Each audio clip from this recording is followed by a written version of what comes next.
The Majority Leader. Ask a family to show you the first picture of their child these days, and you're likely to get a black and white image with delicate fingers and tiny toes. Maybe it's their precious Christine, maybe it's their little guy Brett, but one thing's for sure, that baby is their child. Scientific advances like the sonogram are helping pull back the curtain on the mystery of life. They're helping foster a new spirit of compassionate protection for the most defenseless. And they're providing new opportunities to bridge old political divides. We in this chamber are never going to agree completely on the abortion question.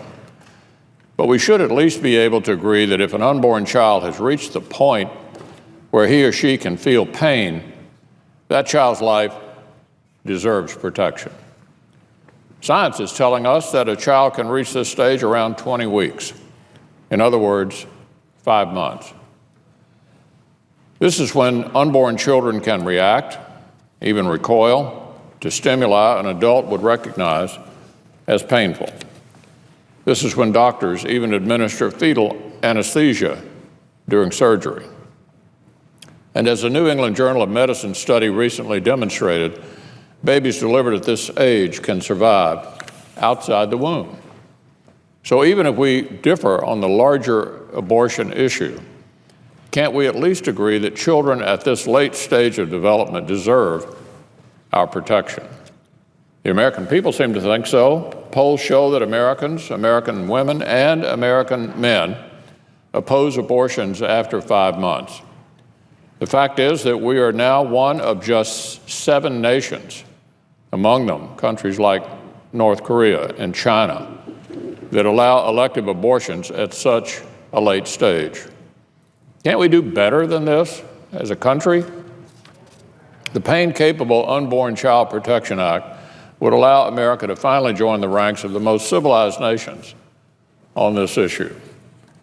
Just this past weekend in Louisville, hundreds of Kentuckians gathered to spread a message of dignity and of hope.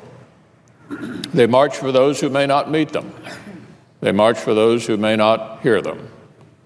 But I hope Americans across the country, including participants in the 37th Annual Walk for Life, will be encouraged to know that their voices of humanity and of respect are finally being heard again in a Senate under new leadership.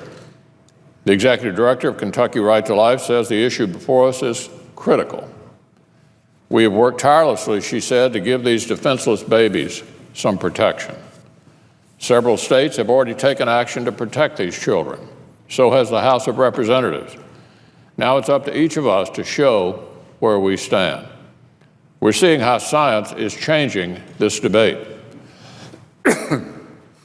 So what I'm asking every colleague is this: look in your hearts and help us stand up for the most innocent life.